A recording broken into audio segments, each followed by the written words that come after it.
الرحمن الرحیم السلام علیکم ورحمۃ اللہ وبرکاتہ۔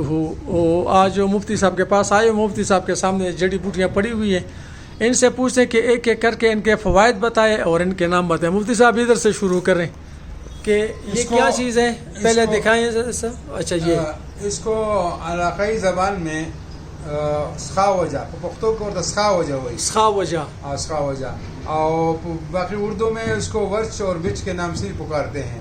ٹھیک ہے، فوائد اس کے یہ وید کے نزدیک تو اس کے بے شمار ان گنت جو ہے نا فوائد ہیں۔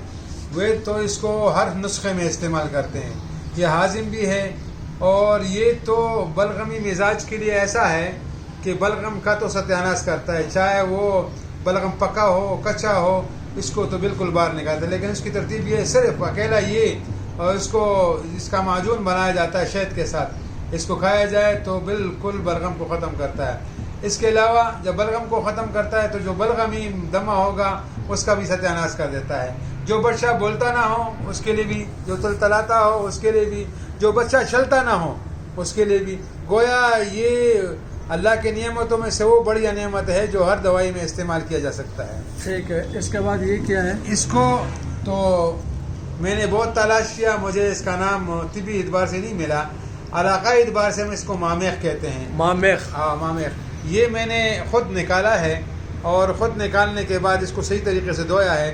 یہ ابھی تر لے کے آئے ہیں، اور یہ عجیب ہے، اکیلا اس کو حلوہ بنا کر کمر کے ہٹیلے کمر کی درد، یعنی جو نہ ٹھیک ہو سکتا ہو اس سے اللہ اس کو ٹھیک کر دیتے ہیں۔ تاہم اس میں گوشت چاول سے پرہیز کرنا انتہائی ضروری ہے۔ طریقہ استعمال یہ ہے، اگر اس کو گندم کی آٹے سے یا سوجی سے حلوہ بنا کر دیسی گھی میں حلوہ بنایا جائے اور 1 چمچہ اس میں یہ ڈالا جائے اور روزانہ کے اعتبار سے 7 دن استعمال کیا جائے تو اللہ سے پکا امید ہے کہ ایسے مریض جو کمر کا ہٹیلے امراض جو کسی دوائی سے ٹھیک نہ ہوتا ہو تو ٹھیک ہو جاتا ہے۔ اچھا، یہ کیا ہے؟ یہ اس کو کسی اس کا محتاج نہیں ہے، اس کو دارالحلق کہتے ہیں، اور ہمارے علاقے میں سملو کا اور پختوں کو تکورے جڑ لگے ہوئی اس کو کہا جاتا ہے۔ یہ تو کینسر تک کی بیماریوں میں اس کو استعمال کیا جا سکتا ہے۔ اور اس کے علاوہ اشرف شاکر کا قول ہے کہ جو ہٹیلے قسم کے ہیپیٹائٹس ہو، کسی بھی دوائی سے ٹھیک نہ ہو سکتا ہو، تو اس کو استعمال کیا جائے تو اللہ سے پکا امید ہے کہ اس کو، ہاں اس میں بھی ضروری ہے کہ گوشت چاول سے مکمل پرہیز کیا جائے۔ طریقہ استعمال وہ تو اگر اس کو کوٹا جائے، اصل تو یہ ہے کہ اس میں دیسی گھی ڈال کر کھایا جائے، کیونکہ خشک ہے تو خشکی پھر غالب آ جاتی ہے، پھر بدن میں جو ہے دراڑیں پڑ جاتی ہے، اس لیے اس کو دیسی گھی میں ڈال کر گولیاں بنا دیا جائے۔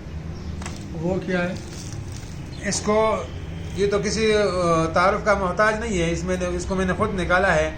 یہ ملٹی کے نام سے اس کو پکارا جاتا ہے۔ یہ جڑیں ہیں جی، اور ملٹی کے علاوہ اس کو مقامی زبان پشت میں خوگولے کہا جاتا ہے۔ یہ تو جو اکثیر ورم ہے اس کا ایک جز ہے، اور ورموں کے لیے بہترین علاج ہے۔ اچھا، یہ جو ہے، یہ تو لوگ کہتے ہیں کہ جی افسنتین رومی دے دو، تو افسنتین رومی سے کیا کرنا ہے؟ یہ تو اس کو افسنتین کہا جاتا ہے، اور افسنتین کو مقامی زبان میں، ہماری زبان میں اور بلوچی میں اس کو ترخ کہا جاتا ہے۔ تو کوئی بخار ایسا نہیں جس سے یہ جو اس سے ٹھیک نہ ہو سکتا ہو۔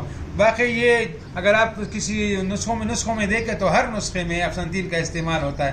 یہ اصل میں یعنی یہ گویا زخموں کے ختم کرنے میں اور باقی کافی ساری چیزوں میں اس کا خاص رول ہے، تو اس کا استعمال جو ہے انتہائی مفید ہے۔ اور یہ ہمارے ساتھ جو پاس جو چیزیں ہیں یہ بالکل تر و تازہ ہے، اور اگر اس کو استعمال کیا جائے تو اللہ سے پکا امید ہے کہ اللہ ان کی برکت سے مریض کو ٹھیک کرے گا، کیوں کہ ٹھیک ہونے کے لیے، مرض کے ٹھیک ہونے کے لیے یہ ضروری ہے کہ یہ تازہ ہو، تو یہ تازہ ہے۔